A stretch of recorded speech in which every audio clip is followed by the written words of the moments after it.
What's going on, guys? Overman back again, and today I wanted to talk about this defense that I hear put up a lot for games like Destiny and The Division, which is that because this game gives you so much playtime, then it's worth the asking price. Or sometimes what you'll hear is, what other game gives you this much playtime? And it's funny because my response to that is, what other game gives you so much playtime but still leaves you feeling unsatisfied? Because people do feel that way after playing Destiny for hundreds of hours. Now, I do want to make it clear that not everyone is like that. Some people will play Destiny, put it down, and feel satisfied, and that's fine, but you still have so many people that feel unsatisfied with this game. And the question is, why? Why does Destiny get so much hate even though almost no other console game can compete with it for the amount of playtime that it can offer the player? Why don't games like Fallout 4, or The Witcher, or Shadows of Mordor, or Dragon Age Inquisition get the same amount of hate and criticism that Destiny does? The answer is simple, and it's not because the Destiny player base is whiny or entitled, but it's because Destiny lacks quality. Well, to be fair, there's actually another reason why Destiny gets so much hate, but I'll leave that one for another video. Today, I want to focus on quality versus quantity, because I feel like Destiny is the junk food of video games. Because with junk food, you can consume an incredible amount of calories and still be hungry a couple of hours later. Whereas if you had the same amount of calories and a nice home-cooked meal, you could be full for much longer and of course get the benefits of more micronutrients, fiber, and all that good shit. And of course, fiber helps you take a good shit after you're done, so there's that too, but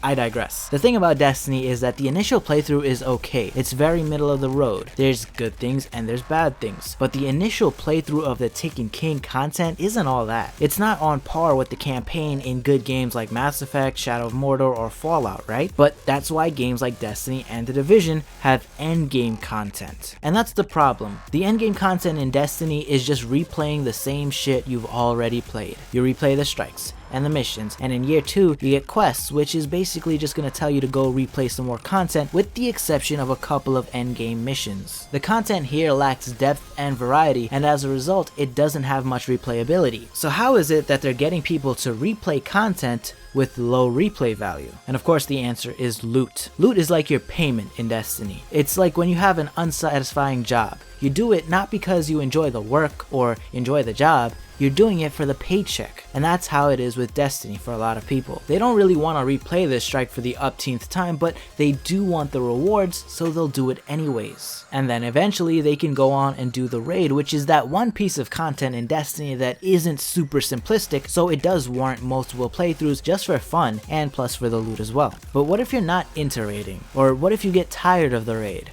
What then? Well, that's the problem. At this point, people will tell you you're done. You've done everything now, so move on because you've got your money's worth. But not everyone feels that way. Not everyone is satisfied because remember, the journey to the raid wasn't that enjoyable because you were just replaying content over and over again for drops, not for fun. And I think this is kind of where the devs at Bungie fucked up, because Destiny is very much a loot and shoot game, but in the Taken King, the quality of the loot isn't that good, so there's not a lot of cool loot to go and chase in the end game, and because of that, there's not a lot of cool loot that can make the gameplay experience more fun. And I think there's two main reasons why the loot in the Taken King is kinda whack. The first is that the purples are pretty much meaningless, because in the Taken King, the purples can be decrypted into low level items. How many purples have you gotten that were decoded into items that were lower than 280? Before the Taken King, things like that wouldn't happen with the exception of vanilla Destiny when purples would turn into greens and blues. And in a way, purples are kinda like they were in vanilla Destiny because most of the time, the purples will decode into junk, just like blues and greens. Now, the other reason why a lot of the loot sucks in the Taken King is that the loot just isn't that interesting, and that's because they took away or they nerfed a lot of the good year 1 perks. So there's only a couple of perks that you're looking for on each weapon type.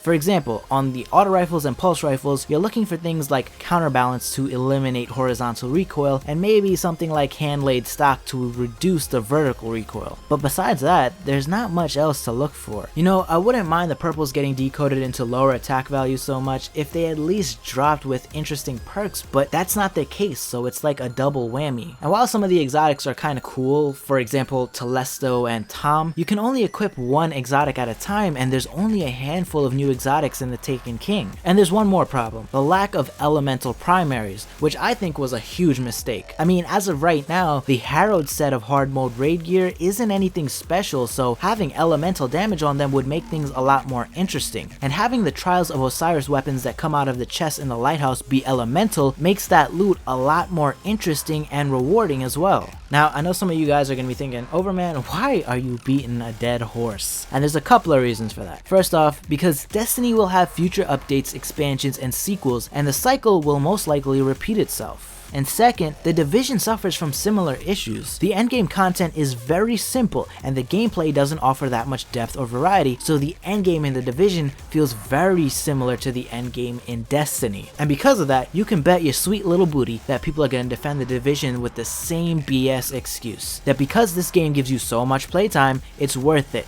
even if a massive amount of that playtime wasn't spent doing something enjoyable. But that's it for this one, guys. If you enjoyed the video, don't forget to smash that like button. If you're not feeling too shy, drop a comment down below and let me know what you think about quality versus quantity. How much quality are you looking for and how much quantity are you looking for? And maybe list an example of a game you like in this regard. And if you want to see more videos like this in the future, be sure to hit that subscribe button and follow me on Twitter. The link will be in the description box below. That's it for me though, guys. Over, man.